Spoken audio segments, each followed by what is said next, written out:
Jiyanimni haqorat qildingmi? Axir men uning dinidaman-ku. Unga tegmanglar. Xudo haqqi. Chindan ham jiyaningni haqorat qildim.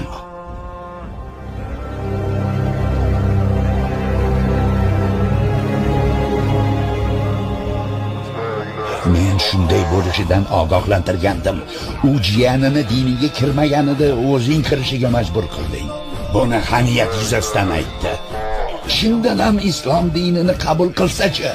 Xudo haqqi, shu paytgacha Muhammadning Hamza kabi kuchli tayanchi yo'q edi. Endi u ham musulmonlar safida. Xavotirlanma jiyan. Xotirjam bo'l. Birortasi senga ozor bersa, unga ortig'i bilan qaytaraman. Amaking sifatida yordam berayotgandim. Endi esa musulmon sifatida ko'mak beraman. Allohdan o'zga iloh yo'qligiga va siz Allohning payg'ambari ekaningizga guvohlik beraman.